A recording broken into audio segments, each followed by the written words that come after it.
Welcome to a new kind of special episode from me, Babs, and my co-host Fran at Over Underrated. We are joined today by Mark, Fraser and Chris Cusack from the Unsung podcast to do a record label special, and a very punky one at that as well. We chatted to Mark and Chris for so long that this is going to be another two-parter. My gosh, we've done a lot this season. And in the first episode, we're going to be talking about Dischord records. And you'll have to wait next week where we'll be talking about Jade records. Who are these labels? Who are these bands? Well, you'll have to wait and see. Oh, hang on. Yeah, what are we calling this podcast? Was it Over Underrated? Over Underrated. Sous-évalué. Überschätzt. Överunderskattad. Over Underrated. Welcome to Over Underrated with Fran and my co-host Babs. How you doing, Babs? I'm doing good, Fran. I am drinking port wine and sheltering from the rain. So all in all, a good day. How about you? Well, there's little rain. I'm having an almond milk hot chocolate. So this is a new one. I know. I thought it's a new year. Goodbye, Pepsi Tray Max, and had a hot chocolate. Who knew it was a delicious, luxurious drink? Now, almond because you're trying to cut down on dairy, you're trying to go more plant-based, or just to mix it up? It was cheap, and it lasts longer. There's there we go. 2 reasons. But you can add the other reasons. You can add all sure. the nice reasons as well. Sure. You're trying to be a better person in 2023. Of course. Yeah. What music have you been listening to this week? I have been listening to a band called Pulp because my American friend has never heard of Pulp. And I was like, you what? So I have been showing Americans the world of Jarvis Cocker. And I had to explain the Brit Awards incident. Mm-hmm. What are Brit Awards? Why is it doing that? Did you go into other Brit folklore like, KLF? Yeah. I said, yeah. I said, yeah, in the 90s was a different world. There was a lot of alcohol, a lot of egos, a lot of cocaine, and a lot of things happened. Well, that's actually quite a coincidence that you're talking about the Brit Awards because, the Instagram account Indie Sleaze? I don't. It's basically looking back on the indie era of the mid-2000s. They shared today, and I've completely forgotten about it, Rihanna's performance with Klaxons at the Brits, where it was all playback. The Klaxons apparently got absolutely hammered the moment they found out it was playback. And even Rihanna, at some point, she's not singing, but the music is playing. So you can very much tell it's playback. It doesn't seem to give much of a shit. But it's a very good mashup of Umbrella and Golden Scans. So check it out, guys. And their career paths went in 2 very different directions. Although Rihanna isn't married to Keira Knightley, so, But we're not alone today in the world of podcasts, are we? We are not alone. We have not one, but 2 guests. We have Mark and Chris from the Unsung podcast. Hello, guys. Hi. Hello. Hello. What music have you been listening to this week? Chris? Well, I know what Mark's going to say, so I'm going to avoid that. I've been trying to avoid what Mark's been listening to as much as possible because there's a certain point where it just becomes too much. It's like you get musical diabetes from it. So I've been listening to 2 kind of quite dark, wintry records in keeping with the weather here, which is absolutely howling. I've been listening to Anna von Hauswolf live at the Montreux Jazz Festival. I don't know if you know Anna von Hauswolf. I do not. Tell us more. She, for most of her career, she's played giant pipe organs, which is fair play considering she sometimes tries to write kind of poppy songs in that format. But she sounds a bit like PJ Harvey and a bit like Chelsea Wolfe and a little bits of Emma Ruth Rundle, but played in a church organ. But the Montreux Jazz record is brilliant because she's kind of unleashed and it's a bit raw. It's great. The other thing I've been listening to is an Irish band called Lancome. I kind of got this connection off a friend, and they sort of do traditional Irish music, but specifically their most recent album and the album that they've just announced today is coming out very shortly. Are like a doomier take on folk music. They all used to be in the kind of anarchist punk scene, and then they moved over to trad. And some of the stuff is absolutely amazing. Some of it's pitch black, like really, really sinister. I really recommend it. It's great. It's doom folk a genre? Because that sounds much more up my street than just your old trad folk. Actually, since getting into them, I've been trying to find more doom folk, specifically searching for that. So if any of your listeners have any hot tips, then let me know. Doom folk heads, get in touch. It's a style that lends itself pretty well to it, actually. If you think about the kind of sinister minor key stuff that goes on, especially in Scottish and Irish music, the vocals as well, they really fit well with that kind of droning aspect, because folk music drones a lot, accordions and a lot of the traditional instruments, they really drone. So when you then overdrive them and add a bit of delay, it's good. It's really good. It doesn't cheer you up when you have about 3 hours daylight as you get in Scotland, but fuck it, it's atmospheric. Nice. What about you, Mark? I've been listening to Perturbator, the French reformed metalhead come electronic madman. Incessantly. Don't know him at all. What's his deal? Imagine John Carpenter on acid. It's probably not on acid, speed. On probably both, to be fair. It's very future punk, cyberpunk. So it's very cyberpunk. It's extreme. Not in the sense that it's heavy, although it is heavy. It's very 80s, like oppressively 80s. I don't think Fran or I would say anything was oppressively 80s, right? Well, Fran? wait till you hear this guy. I have a reference point. Have you seen the film The Guest? Yes, that's a good shout. Right. So The Guest is a sort of 80s style modern thriller about a kind of psychotic ex-soldier that invades this family's lives. And anyway, it's kind of woven through with this really charging 80s synthwave stuff, but like high energy synthwave. And Perturbator just does that for a career. Album after album after album, variations on a theme of charging cyber synthwave stuff, maybe like hints of like Akira sort of style, Japanese like future Tokyo sort of vibes. A lot of the artwork's really conducive of that as well. So it's great, but it takes once you get to a certain amount of it, you're like, I don't want any more chocolate, and I don't want any more charging cyber synthwave, please. Yeah, so I've been dealing with that, and also I've been listening to Felt recently, who are a collaborative effort between Slug from the hip hop band Atmosphere and rapper Murs. They released an album called Felt for You a couple of years ago. It's really cool, kind of quite laid back, but quite funny, I guess, in places. Hip hop, really digging that. And a completely different direction. I've been listening to Jason Isbell recently as well, who you may have heard of. Kind of old country artist. It's like Ryan Adams, but better, I think. Yeah, country is normally not for me, so definitely one of those that I've heard of, but have had not much desire to explore further. So yeah, I mean, obviously, so Fran and I have guested on Unsung Podcast talking about Muse. I went back on to talk about Belgium and Millionaire. So we obviously wanted to have Mark and Chris on, and we had a long back and forth on what we want to do. So we've gone for a record label special. So we're going to be talking about the record labels, Dischord Records and Jade Tree. So guys, do you want to talk a bit about why these two specific labels that you've talked about, and maybe just a little bit on why you've put one as overrated and one as underrated? Chris? We figured, you've got a podcast, you want people to listen to it. We can take it on the chin with a hot take. We can alienate a whole bunch of people, and there'll be a bunch of folk that see the title, Overrated, Underrated, and they see us calling Dischord Records overrated, and they are so furious, they like spit their soup out and immediately download the podcast and like, what the fuck is wrong with these guys? We want to hear it. So we're taking that for the team to thank you for coming on our show. We're going to spend the next however long trying to qualify that statement, but it's definitely a hot take. But have you also come on our podcast too, because we've got different fans perhaps, and therefore you are sheltered from your fans being irate because it's on our podcast, not yours? I mean, I think that's a fair point. Are you taking a shit in our house? Is what happening right now? No, I think, we've been doing a podcast for about 5 years, and we've never been close to being cancelled, but I think this will probably get us over that line. Oh, brilliant! Love to be the only woman on here being on a podcast. No, not in the sense, not in the sense of that, but I think mostly because, I mean, we grew up in a DIY punk scene, and it's after this we'll need to hand in our punk card because we're done. Well, do you know what? I am going to be mentioning my ex-boyfriend Felix. Shout out to him, because we started dating when we were 16, and he was a punk. And researching this brought back a lot of memories, a lot of music conversations. And I messaged him about this, and yeah, he had some opinions as well, so he'll be coming on too. So yeah, I'm looking forward to getting into it. So, maybe, Mark, why have you picked Dischord Records as an overrated record label?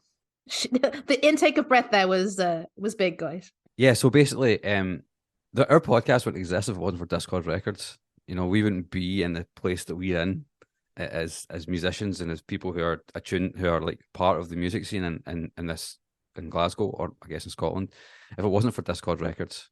But we discussed this, and I think Chris will probably agree with me. It's like, apart from maybe Fugazi and maybe one or two other bands, like there's nothing really there that we think that we ever revisit or have like we've had like maybe a passing flirtation with and never really come back to it, because they released a lot of stuff. They still release records, to be fair, but none of it really grabbed us in the way that some of the releases on Jade Tree Records did, I think.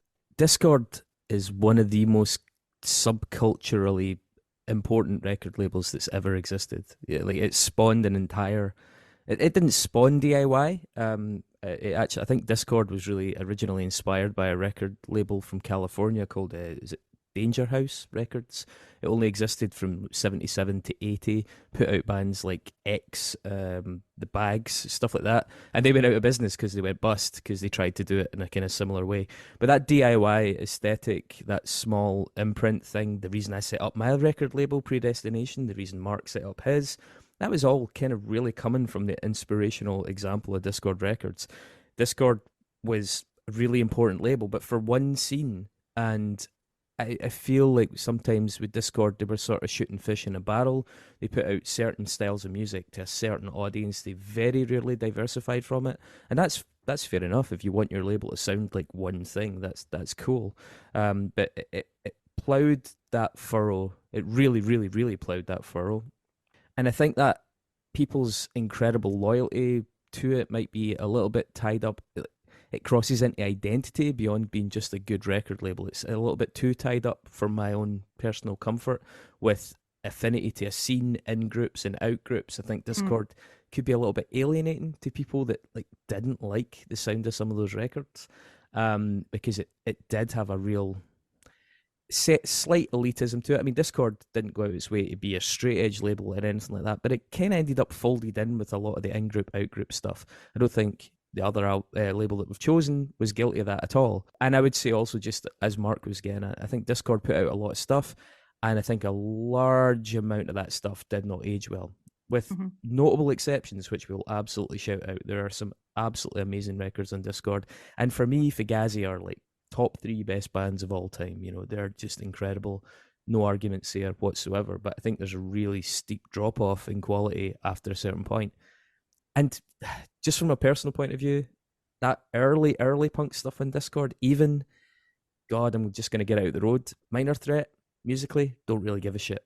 Don't really give a shit. Very important, pivotal, influenced loads of bands, but music's moved on. You go back to it, and it's fun in a kind of novelty way. But musically, I'm just like, I don't get anything from it now. It's just, it is what it is. And it was incredibly important. But if that's what you're building your entire reputation on, yeah, sorry. Fran, did you have an opinion on Dischord Records or some of the bands on there before recording?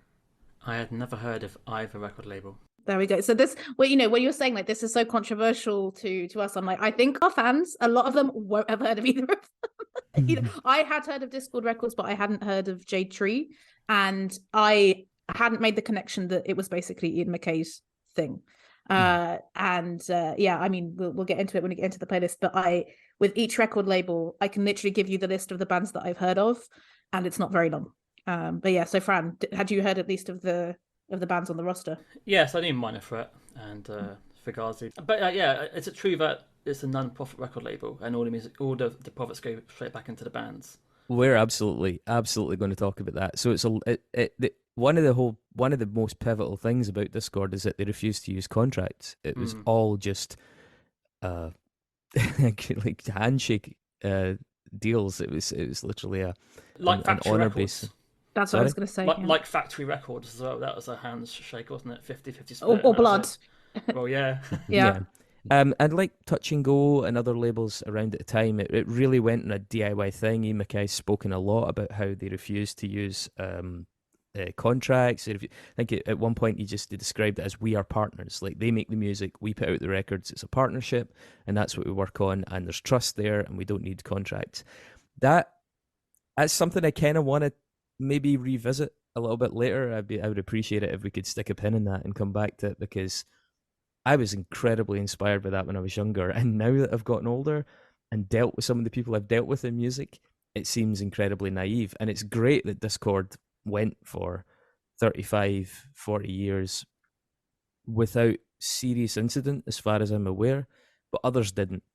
And I don't know how workable a format it actually is in reality for any sort of longevity. But anyway, yeah. So that's a huge part of them. Yeah, like it's not, I don't know if it's not for profit. I mean, they get paid for the work they do, but it was definitely a very transparent label with really good shares to the bands, without contracts, without these huge,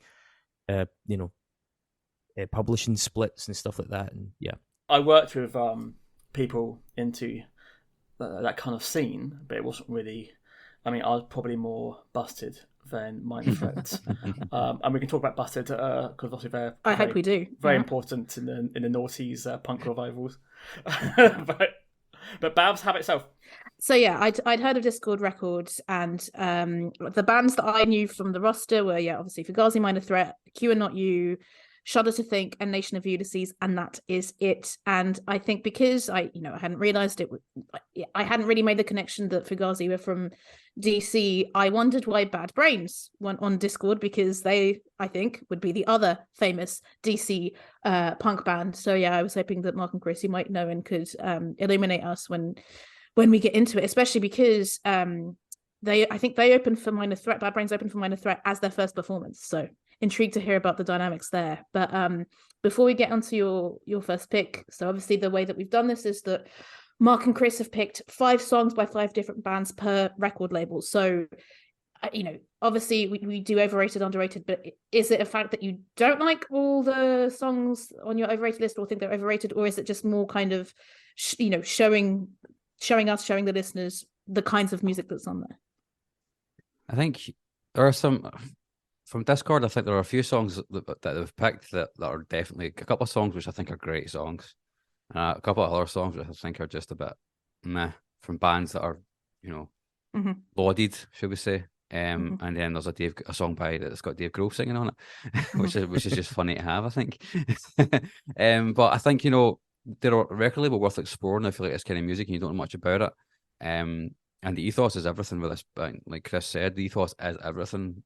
Often, well, sometimes to the detriment of the music, I think, or the musical choices. But yeah, a bit of both, I would say. A bit of us saying, it's overrated, and a bit of us saying, well, hey, check this out because you're missing out on some good stuff. Yeah, I'm very intrigued to see what Fran is going to like and not like, knowing his music taste as well. I think definitely, Fran, there are a few that I'm guessing you're not going to listen to again anytime soon. Any spoilers before we start? It's very, now that's what I call 90s skateboard soundtrack. Yeah. Is what I meant to say. Yeah. I definitely, again, shout out to Felix, who was also into skateboarding. I feel like even the songs I didn't know I must have heard before, like on the skateboarding videos that he used to make me watch. Overrated.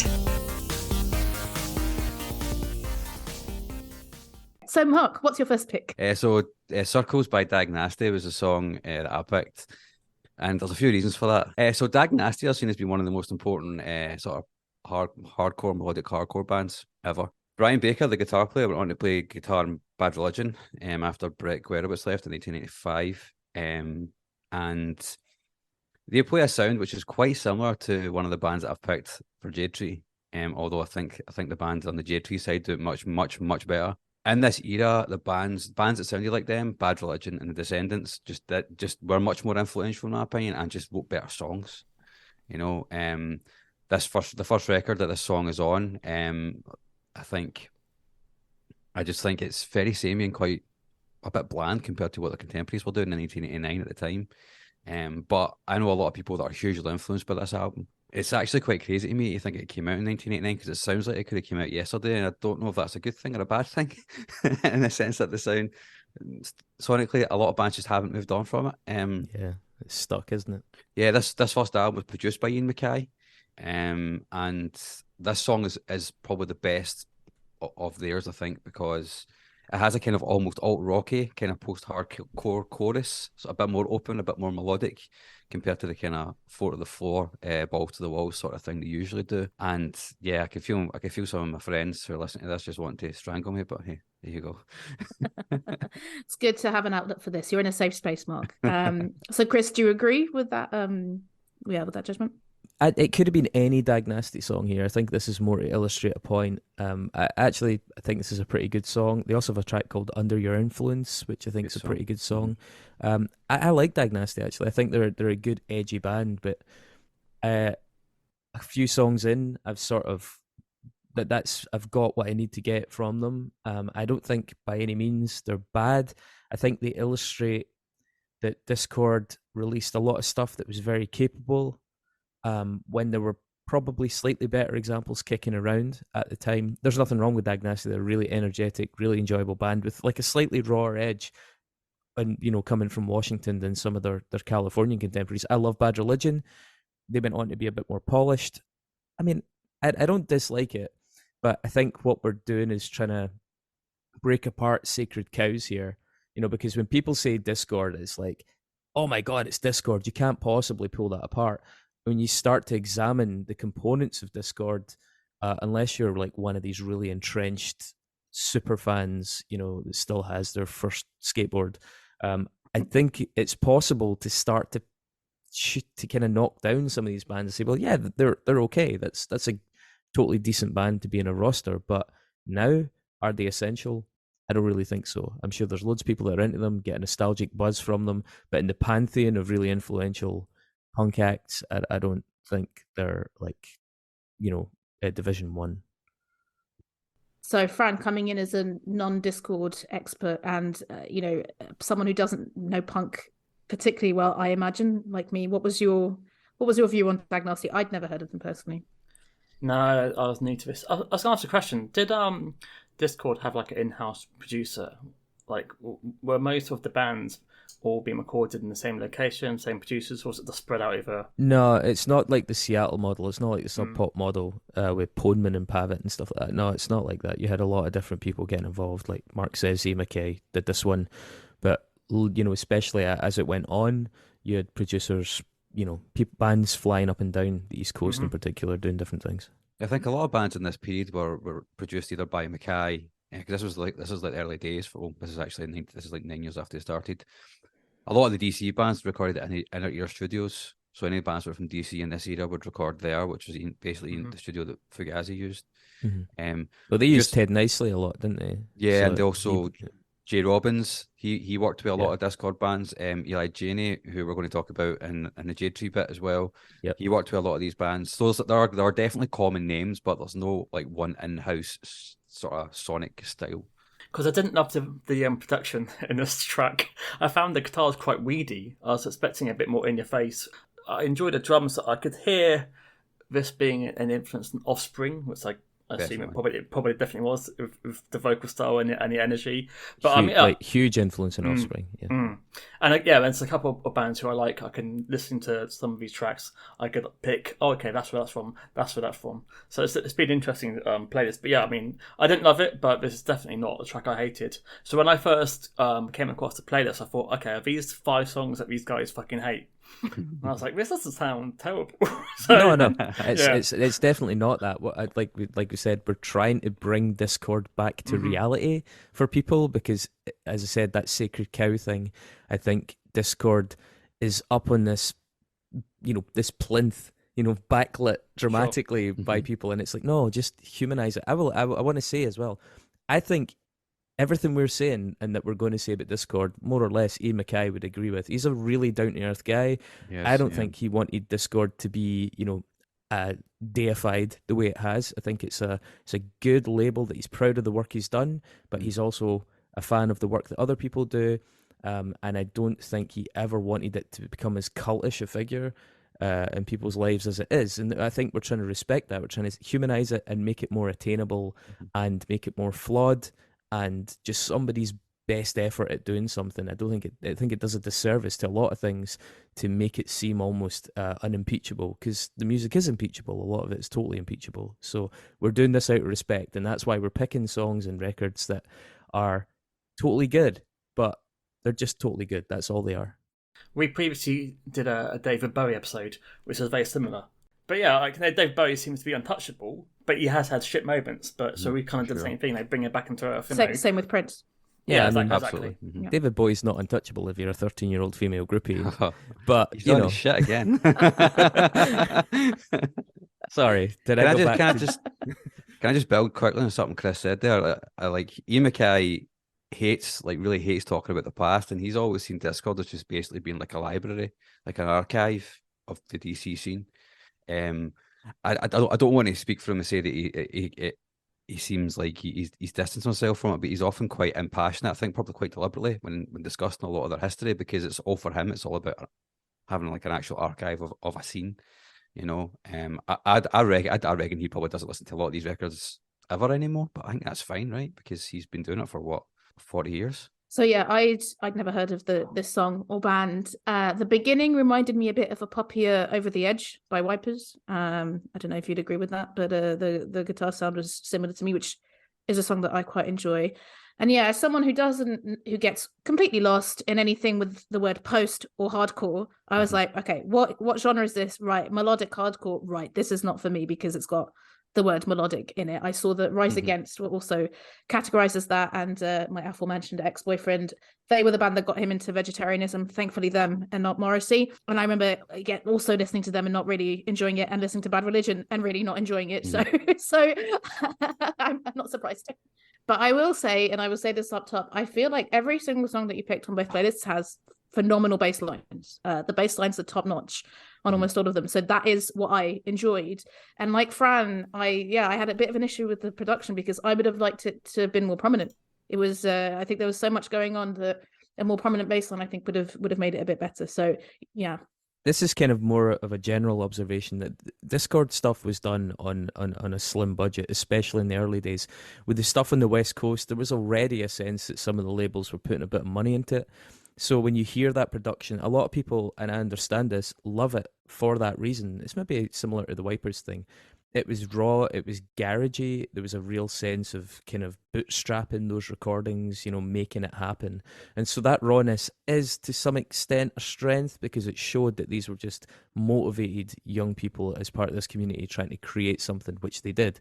So it doesn't have that kind of LA record industry, slightly better studios, slightly better facilities, you know, the odd producer that's worked on something bigger getting involved in multi-tracking the guitars. It doesn't really have that. So when you hear that, yeah, it doesn't help it age, it doesn't help the power and playback, but it's a feature of why it was such an achievement, if you know what I mean. Sure, but I think you could have less guitars and the bass line would come. I don't think it is just because of the production. I think it's the choice that they've made of how prominent to put it in.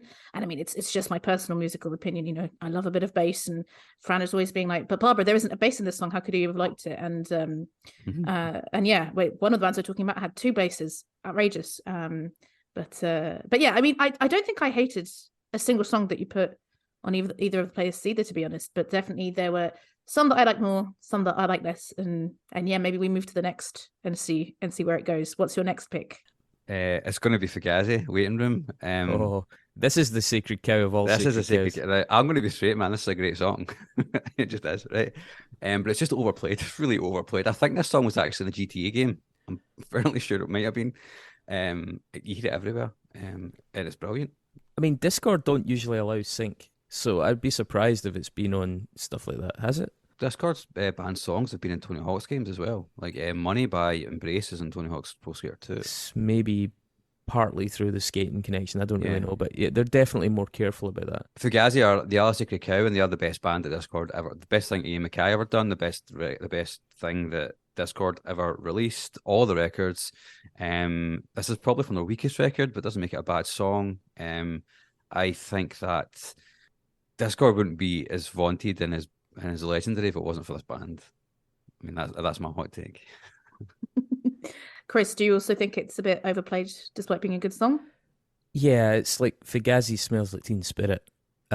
But I mean, it's a really good song. It's a song that everybody I know that liked Fugazi liked, but when Fugazi are reduced to this song, it's kind of galling because Fugazi are a band without any bad albums, and they're a band where all those albums have within them, even on the weaker records, which I would say are probably the earlier records, a handful of good songs, and by the time they get up to some of the later stuff, especially The Argument, you're just like literally just wall to wall amazing music that grows in you and develops at different times, and you notice different things. They're just an incredible band.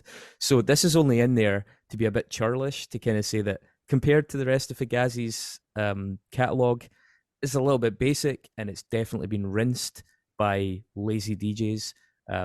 So yeah, I mean it's a good tune, but fuck it, I've heard it so many times. You couldn't talk about Dischord records being overrated without mentioning Fugazi, right? So Yeah. Fran, you'd heard of them. Like, have you delved into their back catalogue at all? I think I've heard like the songs, but never really could pinpoint a song was from Fugazi, so I didn't know this.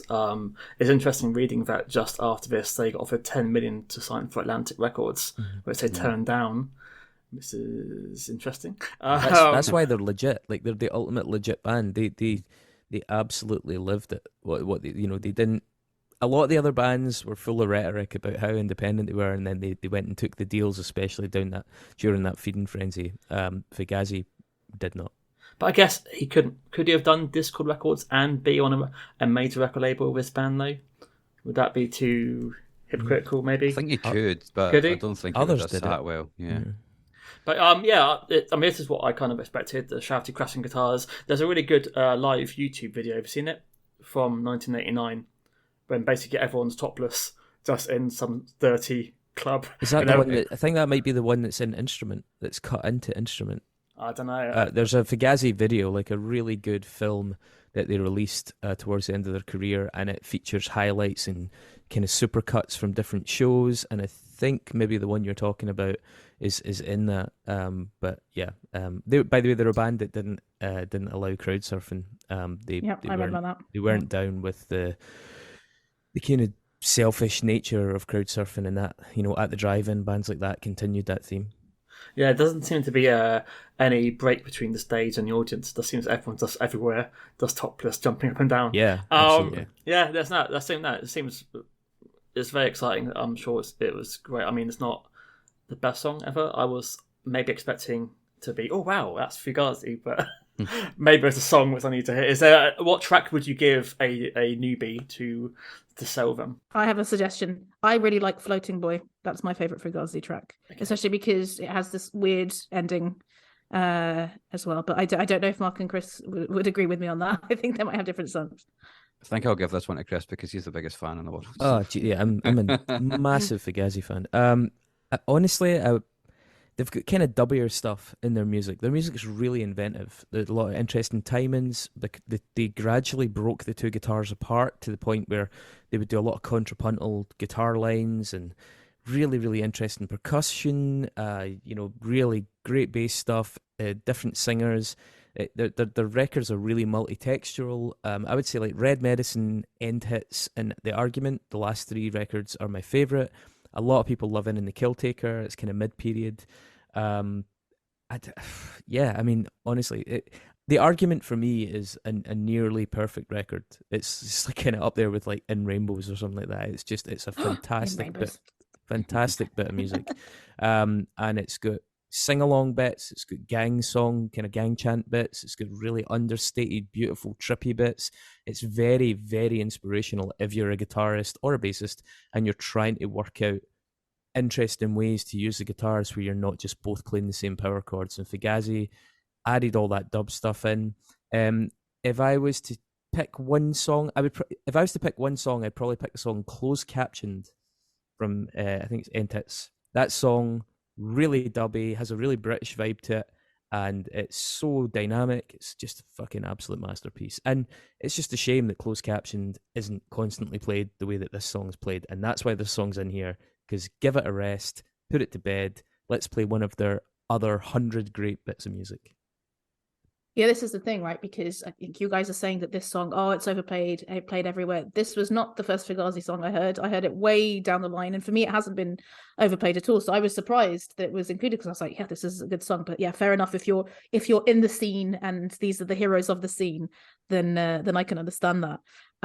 Yeah, I have a bit of a weird relationship with Fugazi because they're one of those bands, and this happens with so many different. I think maybe harder rock, even though, you know, I know End hits back to back and it's not a particularly hard record, but every time I go into it I'm like, oh, I really like this, but I don't know if it's the genre of music or whatever. Like, I haven't listened to everything yet, so I absolutely love End hits, closed captioned. I agree with you, Chris, great song. But yeah, it was interesting to kind of read up a bit more about them. I hadn't realized the timeline that they came after Minor Threat and had similar band members, and yeah, song wise, what a bass line. I hadn't really thought about how the drums really make the song as well, and how there's some half-hearted beatboxing, but somehow it works. Wow. And the way that he sings as well, where it almost sounds like his melody line is out of tune with the rest of the song, but again, it works, and so do the kind of almost cheerleader backing singles.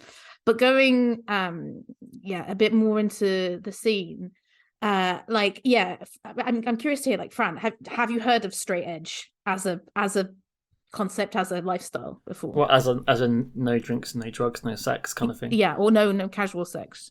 Yeah, and I also read that's what a lot of those bands were trying to do to not be distracted. But yeah, I didn't know it was like it's linked to a genre of music more than just a lifestyle. Yeah, because I mean, maybe we'll get more into that with Minor Threat, but strangely enough, I grew up in Luxembourg, and there was a big punk scene in Luxembourg, and that is where I first heard of this, and there were people who I knew who followed it, and yeah, I was really surprised, and I was also really surprised to hear about the DIY ethos of it. I didn't realize, as Fran was saying, that like it's not contracts and everything else. But like we said, with David Bowie and Prince, sometimes is what the person does as or more influential than their music. Because looking at Wikipedia has a list of people who were influenced by Fugazi, and okay, it's like a mix of influenced by their DIY ethos versus the guitar playing. And I'm just going to read you a sample of it. So some previous bands that we talked about: McCluskey, Red Hot Chili Peppers, Hold Steady, Pearl Jam, Graham Coxon, Blink-182, Nirvana, Elliott Smith, Interpol, Gogol Bordello, Tool, Jack White, Alison Moss Hart, Caddy Okereke, Paramore, Bon Iver, Linkin Park, Lord. Like, and that is maybe a quarter of the people list, and it's like, that is absolutely unbelievable. That so many different rock stars, pop stars are influenced by them. And yet, actually, I think Fugazi are one of those bands that if you're not in the punk scene, you know of them, but you don't know their music. Like, you know, like you were saying, Fran. Is that bands wanting to name check Fugazi? Because I think it gives them credence. It could be, and I think some of them, like I said, it is musically, and some of them it's the business side of it. But that level, we look at Wikipedia pages all the time of who are the influences. I'd never seen anything like that. So that was really surprising for me. I mean, when I said earlier on, they're literally one of the best bands that's ever existed. I'm not exaggerating. I think they're incredible. Like, they managed to blow open the doors of alternative rock, and so many bands followed them. Like, the closest example is probably At the Drive-In, who did something really quite similar, like musically and energetically, but were willing to do the major label thing that Fugazi weren't. But there are so many others. Nirvana, yeah, Kurt Cobain was genuinely very enthused by them, as he was with Minor Threat and stuff like that. But they have a massive footprint. But yet they stuck to those original beliefs and morals, and that they maintained that integrity, and that's just why they're incredible. Like, they're an incredible band. But see, this is why I would still struggle to say that they were overrated, because I think they are very good musically, and I think, but I think if you're, let's say, an average rock fan, I don't think you know what their music is unless you're vaguely into punk. I don't know many people who are not into punk who are into Fugazi. Let's be clear, we're not saying Fugazi are overrated. I would never say Fugazi are overrated. I'm just saying that goddamn song Waiting Room has been rinsed to death, and it needs to be given, it needs a sabbatical. We need to play something else, and that's why it's on here. I think it's the only song of theirs on Spotify with millions of plays as well. Interesting. Hey, podcast lovers. Now available. A new podcast experience featuring exclusive miniseries like food faves, and all new series that takes a fun look at everyone's real first true love, food. Milky Way Marvels, a lighthearted astronomy series where we explore the fascinating wonders of our galaxy. Pop culture icons, an entertaining, nostalgic look back at various nouns in popular culture, plus more. Relax, enjoy, listen, laugh, and maybe even learn. Podcast, presented by Sonic Embassy. Now streaming everywhere you listen. Access quick links to your favorite places to listen now at solo.to/Sonic Embassy. I was going to say, we've talked about Minor Threat, and that's who's next on your list. So what have you picked from Minor Threat? The song Minor Threat, but it could really be any Minor Threat song. Yeah, In Your Eyes would have been a good one as well. Yeah, Minor Threat, Fugazi, Ian MacKaye's band after the Teen Idols, before Fugazi, and he also had Embrace. He had loads of things going on. Embrace, also pretty cool band, and probably a lot of other things that I've forgotten that people are just shouting at me now to try and remember. I am entirely unconvinced that anybody listens to this band regularly. I just don't understand the importance of Minor Threat, understand why they're foundational to Dischord's existence and to the sound of hardcore. Them and Black Flag are really the reasons why hardcore exists. I would rather listen to Black Flag any day of the week than Minor Threat, and I've got no time. Well, I know some people that are straight edge, right, and they're cool people, and they're not totally self-serious. I don't think Ian MacKaye was being entirely serious when he spoke about it, although I think it had become a thing. That's also tied up quite heavily in their legacy, this idea of what straight edge is and continues to be to a large degree. But yeah, I think they're just not for me. I think they're overrated, really. Chris, do you agree? Specifically about Minor Threat, I think this album, or that collection that came out, which is iconic as well, even just the cover's really iconic. I think it, again, blew minds in its day. I don't think it's aged particularly well, but in terms of affinity and affection and its place in people's hearts, it's no question it's going to have that. But if you're coming to that record now, it's whatever, and it's not like everybody talks about, but it was streets ahead. It's like, I mean, there were bands like Wire that came well before this that were doing stuff. And by the way, Ian MacKaye was a huge Wire fan. Said Fugazi and Minor Threat wouldn't have happened if it wasn't for Wire. And the music that Wire were making was much more challenging at the time, much more intricate, much more interesting. I think it's a good record that landed at the right moment. It's kind of a zeitgeisty thing. It really energized the scene. It gave them something to rally around. Maybe to some extent in hindsight as well, like in retrospect, if you know what I mean. Like, I think it became sort of the symbol of that scene, especially as Ian and Dischord became the fulcrum for the entire movement. But yeah, it's fine. It's a decent record. It's just very, very fucking basic. And there are loads and loads of bands that were doing this kind of thing at the time. I'd say there was bands that were probably doing it better, but maybe didn't quite capture that mixture of energy and politics. And if Minor Threat and or Fugazi had gone on to sell out, I doubt this record would have that same place in people's hearts, but it's there as a lasting testament to how sincere they were about what they were singing about. To talk about the straight edge thing, let's be really clear. Ian MacKaye is not straight edge. Ian MacKaye was never straight edge. Ian MacKaye didn't invent straight edge. Ian MacKaye says the phrase in a song, and they were very clear, as was Henry Rollins, as were a number of other people, Ray Capel, people like that they didn't want to take drink and drugs, and the promiscuity thing came after that, and then it kind of grew arms and legs. Like, straight edge is a bit like a religion in a lot of ways. There's a lot of religious thinking around it. People really attached a lot to it about their identity. People would use it to sort of it acquired a significance in people's lives that became a little bit toxic at times. It became toxic in Ian MacKaye's life. He had scalding hot coffee thrown in him because some people a number of times, because people decided that straight edge, which he hadn't invented and hadn't signed up for, also included caffeine. You weren't allowed any stimulants. So Ian MacKaye having a coffee was breaking the straight edge that other people decided he'd invented. So they would throw his fucking coffee on him. Ray Capel and his wife, I think, had gone on holiday to Italy. They were on this vineyard. They were staying in this vineyard. They tasted the wine that the people made with their own hands. And Ray Capel was like completely thrown out of the gang for having had wine, not abusing it, not substance abuse, nothing like that, just having had wine in a place where they make it. Like the Puritanism, there was a puritanical atmosphere descended on Straight Edge. It became a really in and out group thing. People putting tattoos of black X's on their hands. Oh yeah, I remember. Yeah. 3 years later, they were drinking beer and they were just, trying to live it down.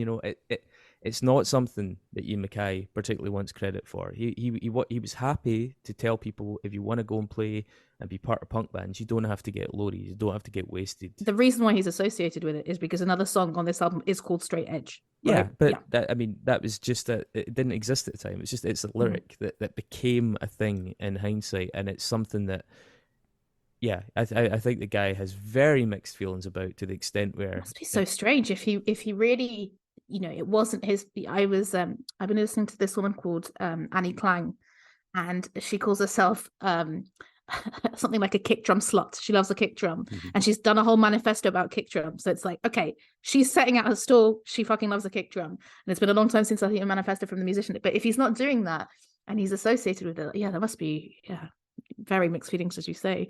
Like I think you said, in groups, out groups, and that's it. Anything which is like, right, we are punks because we don't agree with the mainstream, so we want to live a different life. But if you want to be part of our group, you have to live by these. Anything like that is why I've never been attached to any single subculture, because I'm like, if you start setting all these rules, then it's it's just as bad as having to conform in other ways. Fran, I saw you nodding when Wire was mentioned. Did you agree with that? Yeah, I'm a fan of a lot of ways post-pop bands. Yeah, I'm a Wire fan, but what you're saying sounds a bit like the life of Brian at the moment. Yeah. The People's Front of Judea. I am not the Messiah. I sing in a punk band. Honestly, see with the Straight Edgers as well, there is a bit of that. The People's Front of Judea, the Judeans People's Front, a certain group don't believe in drinking soft drinks with caffeine, others don't give a shit about it. And that's, when it gets to that level of factionalism and stuff, I don't think that's anything that MacKaye ever wanted to be a thing, because it's totally counterproductive. But back to the track, to me it does sound like every teenager's first punk band, kind of, that became the sound, I think, what I would hear when my friends at sixth form would have their first punk band. I now know where they got the sound from. It's Mind Threat. That's what it was. That's what they were. Well, yeah. I mean, but they were what, like 19, 20 when they were in this band, were they? Mind Threat themselves. So I guess it is what it is. It's it's a repetitive. But I put down here Bad Brain Inspired, but I didn't know that they were actually literally hanging out of Bad Brains. But not for me.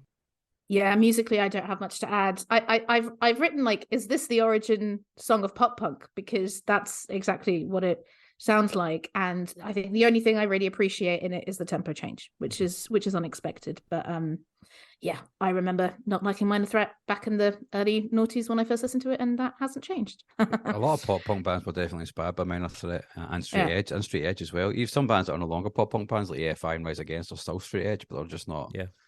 They just don't live it. They just don't preach it, and they just live their life and get on with it. Do you know what I mean? Like, Let's not get into what I think about on a personal level. I think moderation is very, very, very, very difficult, and that's why so many things crop up. But I cannot stand sanctimonity. That's not the word. Sanctimoniousness. Sanctimony. Thank you. And anything that's, if you don't do this, you can't be part of my group. Oh, fuck off. I can understand in a context where lots of people are taking drugs and abusing alcohol, you do want to rein that in, but calm down, people. Anyway, we are going on a left turn.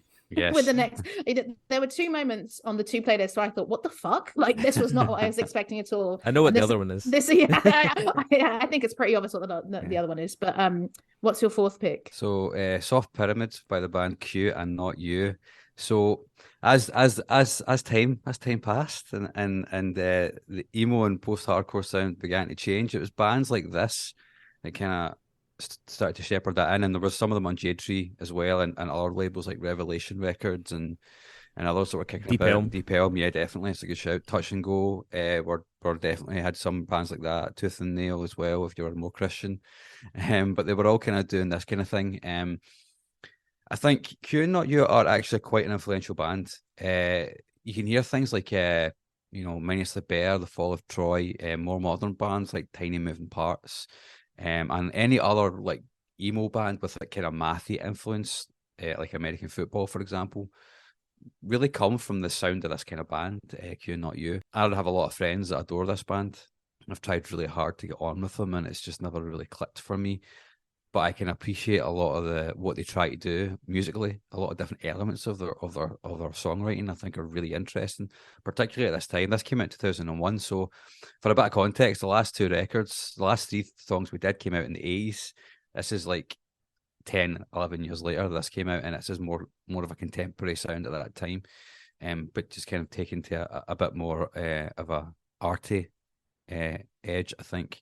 It's quite math rocky, I think, in places. There's harmonics on the guitar, which is nice. The vocal's quite up front and in your face. It's quite stripped back.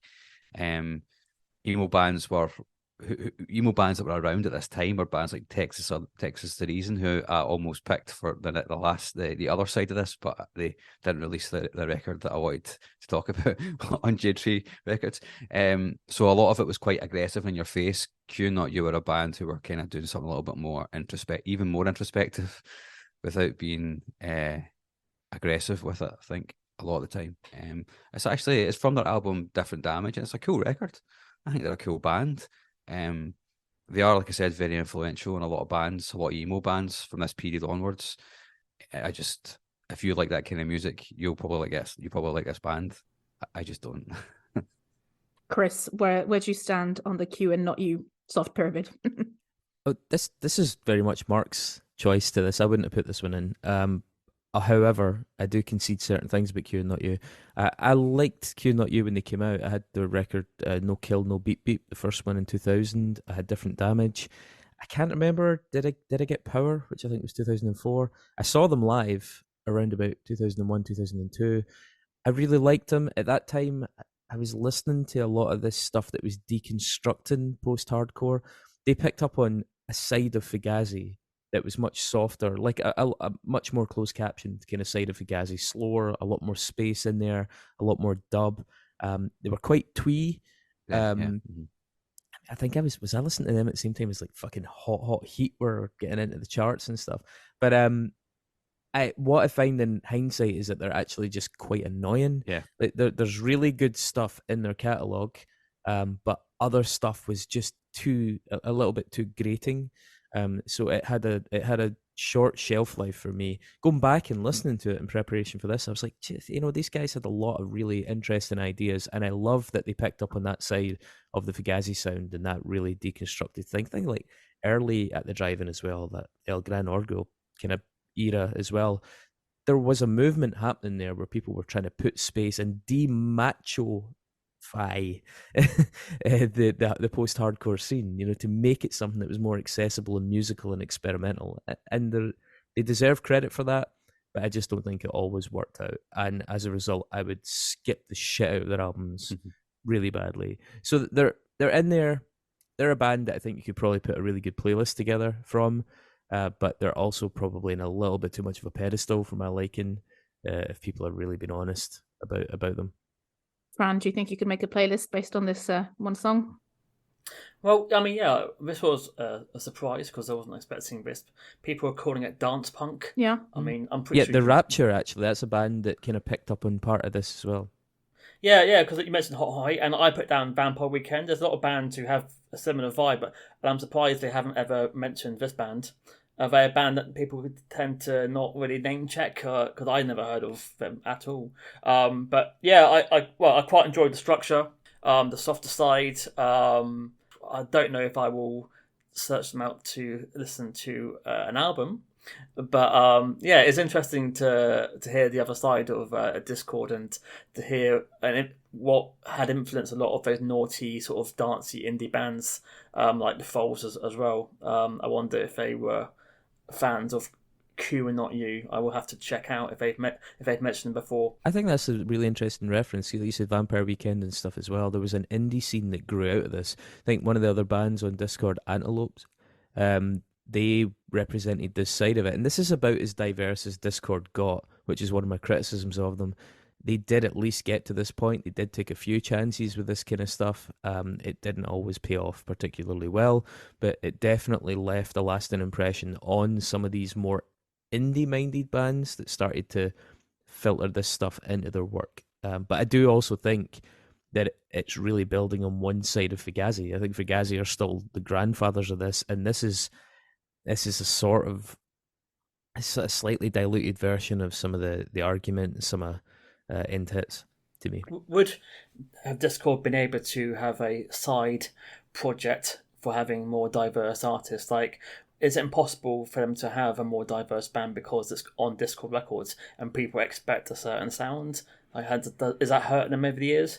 Maybe, and also they almost exclusively released Washington DC bands. It was very much set up to try and support the local scene, and they stuck with that. That was the remit. That's not the case with the other labels, so it's a little bit unfair, I suppose, in that sense. But they wanted to help the local community, and so they were dependent and only had the choice of stuff that came out from their local community. But undoubtedly there maybe is a sense that some stuff that was just a little bit too out there didn't make the cut because it wasn't seen as being a Dischord sound, and that is definitely one of my criticisms, and I think that persists. Well, I will be the absolute cheerleader for this. I fucking loved this. I think in part because after all those guitars, I wasn't expecting some xylophone synths, some Spanish guitar, and possibly a kazoo. Couldn't quite figure out whether it was a kazoo or harmonica. Yeah, I mean, you've said math rock, dance punk, definitely, obviously very, very post-punk. All things I like. I've listened to it now a few times. Still don't understand it. Still haven't got my head around it. Definitely need more listens. And I mean, I think, Chris, you said it was a bit annoying. His voice is a little bit whiny, and that's a criticism I have for some other bands on the list. But for me, it wasn't whiny enough to put me off. I really love this, and I'm very keen to check out their other records. For me, I like Hot Heat. So if that was a criticism for you, for me, that's a plus. And again, one of those bands that I have heard of. I don't know if it's from reading about them in interviews cited by other bands, because like you, Fran, I can't think of a particular band associating with this, but yeah, thank you for the introduction, because I loved it. But I do wonder what it's about, because I have written down some lyrics. So soft pyramids evaporated daylight, internationally fashioned like disease, patterned always yes, brackets maybe no. The soft is building the softest buildings, the soft is raising the firmest ceilings, this soft is dimming the brightest cities every night at midnight. Okay, guys. I mean, I really dig those lyrics. They're nice. They're obscure. I have no fucking idea what it's about. Lovely, but absolutely no idea. I'm like, because it's the word pyramid. I'm like, is it Illuminati or something? But or just they just love architecture. But I'm joking. But it's cool that there's a band on a punk and hardcore label that's trying some poetry. I mean, Fugazi were really open-minded with that kind of stuff as well. MacKaye and the whole background crew, I'm sure, had a lot of time for that. I like that aspect of it.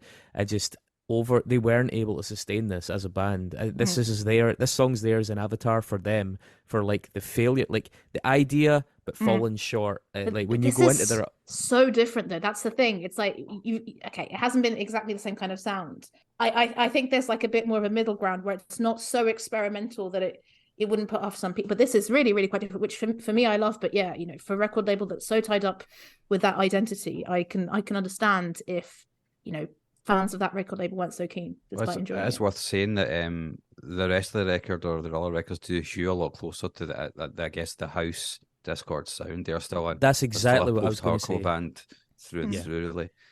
They're actually not as diverse as this tune suggests. We've gone for this tune because it's one of the highlights. It's your biggest tune, Yeah, but it's not really they were a lot closer to some of the other sounds that were going on there, and that's what I mean. It just fell short. It was like, oh, you could have done more, but this was as far as you got, and then you kind of bottled it, and then didn't really ever get the hooks, and then it got a little bit grating.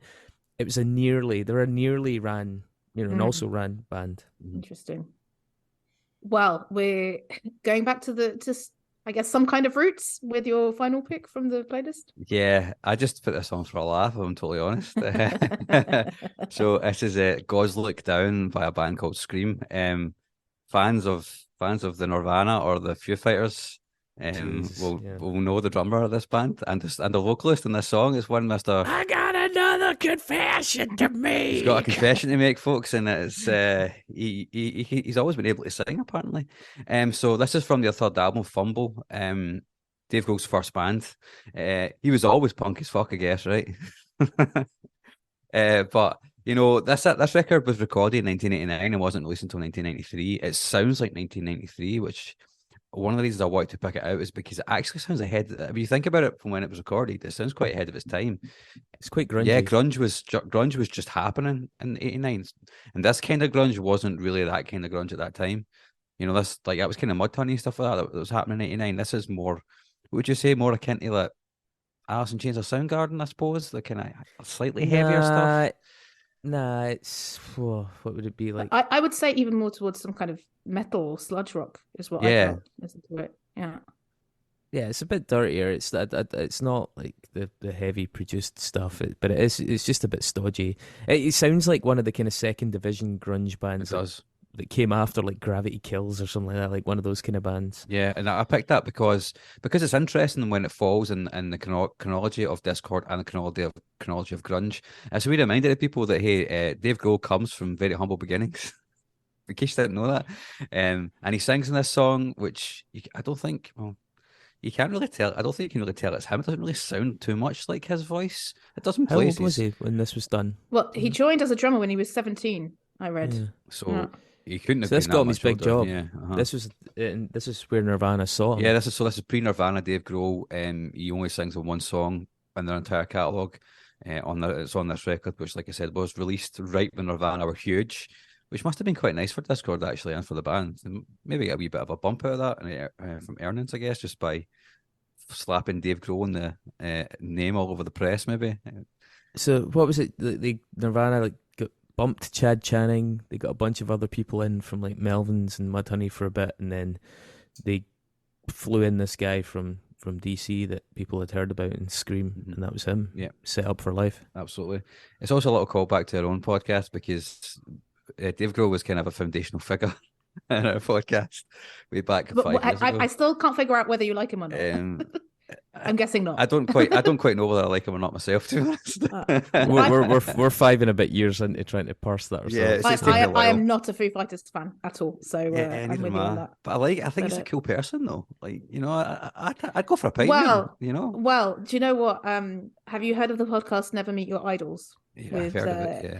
So the hosts are Queen Kwong, Carrie Calloway, and Laura Mary Carter from Blood Red Shoes, and there was a running theme in it because basically it's called, they interview all sorts of rock musicians about who are idols to some people, but about meeting their idols and the music careers.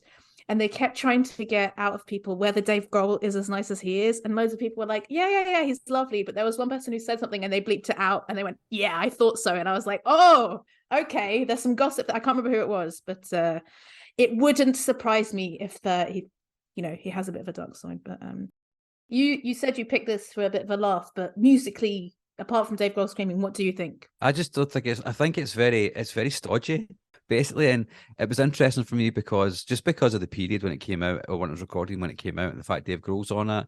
If you listen to this album, it sounds all of it sounds like this. Well, I didn't know it was Dave Grohl for a long time, to be fair. I put down dirgy, doom punk, decent chorus, almost grunge. Doesn't sound like 1989. But on the Spotify, the one I've got is from the remastered 2016. Oh. Is actually any different than the original? I don't know if it's been enhanced at all. I don't have Spotify, so I couldn't tell you, I'm afraid. I'm a dirty Spotify user. So at first I thought it was from 2016. I was like, this sounds interesting. Like, this retro. But once I scratched the surface, I found out the truth. But I mean, he seems alright, doesn't he? See, in the 90s I was a teenager, so, the first couple of Foo Fighters albums are good. And then I think they maybe went a bit down the status quo route. So I actually quite enjoyed this. Like I said, I like a dirge. I like a sludgy rock. I think also perhaps I liked it because of the placement in the playlist, right? Again, I wasn't expecting such moody guitars and this kind of sound coming from Dischord as well. I was thinking punk. But I like Nadia, True Widow, which are much more sophisticated and modern sounding than this, sure. But I think that is it sludgecore or something like that. Like it hints towards that, and it hints towards grunge, as you've all said. So, I mean, I'm not dying to go and listen to a whole album, But I, I enjoyed this far more than Minor Threat or Life Diagnostic. That's for sure. The first two records are a bit more akin to hardcore, so this is what makes this even more interesting, I think. And now is the closing argument section. Chris, please proceed. There are definite highlights of Dischord, and people will be shouting them out, right? So, Jawbox, absolutely fucking brilliant One album, band that Dischord helped kind of unearth before they got signed and went up to a major. They have a band called Circus Lupus, who are actually really pretty overlooked. They're really good, kind of caustic sort of punk thing. A bit more of a kind of frantic noise rock, Jesus Lizard thing. It was a member of Soulside was in that. The band Blue Tip, they released all three of their albums on Dischord. Dischord 101, funnily enough. Join Us and Polymer. All really good records. Blue Tip were doing a bit more of a kind of 90s noise rock thing, almost like a really mild version of Helmet at times, quite chunky. Great band. And Hoover. I think Hoover really need a mention on Dischord because they're a bit of an outlier as well. Their self-titled album from 97 is a really good place to start. There's not a lot of stuff on them. It's kind of cool and expansive. It is post-hardcore, but it's a bit bigger. It's a bit riffier. It's got slide guitar in it. People that like stuff like Juno 44, Shipping News, some of the quarter stick bands. It's a bit. I see what you're doing here, Chris. You're using this as an up. Yeah, go on. It's here's kind of all the bands you want to mention. I just want to mention that yes, there's loads of people who say that we are strawmanning Dischord. That's what I'm trying to get out the road here. We're not strawmanning them. There's some great bands on there. So yeah, Hoover, the track, if you want to start with Hoover, by the way, Electrolux, which I think Vulture said was like one of the best emo tracks of all time. So there are absolutely Dischord sleepers, but for every Fugazi, they had a band like Slant Six. For every Jawbox, they had a band like, I think it's Autoclave for one of their bands. Fucking horrible.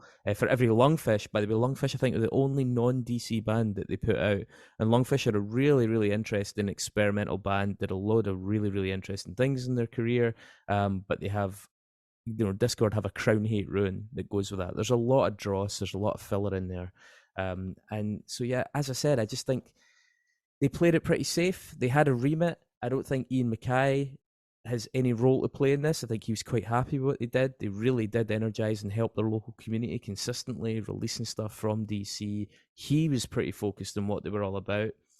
All of this other snowballing stuff seems to have come from other places. And I would say, basically the reason that Dischord is up on that pedestal, it's more their legacy, I think, is more influential than the actual songs that they released, with Fugazi being a notable exception. I mentioned earlier on that whole thing about being an ultra DIY label. That's amazing. Being a catalog, documenting the scene. That's amazing. The contract thing, as I've gotten older, I've been a little bit. It's a very idealistic thing. I love the idea. We did it when we were younger, but we never had a breakout success. I said that Touch and Go did the same thing, and Touch and Go had a bit of a disaster. They ended up getting sued by the Butthole Surfers. The Butthole Surfers wanted the rights to their first 6 albums back once they jumped onto a major, and the Butthole Surfers won, and Touch and Go got fucked. And it actually, that was way back, but it threatened to completely undermine that entire model, because if a band got success, they could completely remove their catalogue from these labels that weren't using contracts. Now, yeah, if you all had a trust thing and everybody was on board, that's great. But as we did an interview with a musician called Siobhan Wilson a couple of episodes ago, and Siobhan was one of these people that was self-released. A lot of it was based on trust, and she got fucked over in a lot of ways by some of these labels. And it happens. And the non-contract thing is great if everybody is a completely upstanding citizen, totally right on, like Ian MacKaye, true to their word thing. But not everybody is. And the idea of not protecting yourself can threaten the longevity of your career or the longevity of your label. And so there's a little bit of naivety that goes along with that. It's great that it worked for Dischord. I think other labels and other bands are exposing themselves to a lot of risk if they fixate on that too much. And as somebody that's been exposed to the grim reality, especially in music, because music is a fucking snake pit, and there are the odd, virtuous, genuine, groups of people like hanging about, but they're few and far between. So that part of it hasn't aged well for me either. So yeah, Dischord very much on a pedestal, but I don't know. I think it's more about the legacy. Yeah. Mark, what would you like to say for your closing argument? So formal. I love it. I feel like a judge. Yeah, it is important to say we're not a strong man in that. We do genuinely think that this label is a force for good. You can't really say that about much in music. Of anybody being a force for good, you know what I mean? And I think that in and of itself means it's a great thing. The fact it's also a catalogue is also a brilliant thing. But yeah, maybe they shouldn't be up on that pedestal because there's other labels that were influenced by this model that I think have done much better. Any examples? Yeah, we're going to talk about one in a wee second. Okay, very good. I guess, Fran, you and I, we've talked about. It's impossible for us to have a say because without listening to like 1,000 songs, it's hard for us to be able to say if a label musically output is going to be overrated. I'm going on this playlist and what I know about it. Going, as we normally do on this podcast, going just on the playlist. Of course, I'm going to say that, from this output, Dischord is overrated, especially because one of my favorite songs, as you say, wasn't successful and is an outlier in terms of the kind of music that it's putting out. I can very much appreciate that lots of bands that came out from this label were pioneers and were very influential for other bands. The type of music fan that I am, I couldn't say that someone like Dischord is overrated because I think that is only a case in the punk scene. I think, or in other certain elements of rock, like I said, Fran and I like rock in different ways, and I think you'd heard of even less than I had, right? So I think perhaps the fact that it's only associated with Fugazi when there are other acts that could mean that it could label it as overrated. But it's a complicated one. I think if I had to pick, I would say no, because what I do know of Fugazi I really like, and I don't think the bands beyond Fugazi are very well known, but I can absolutely appreciate your arguments and your perspective as people in that scene.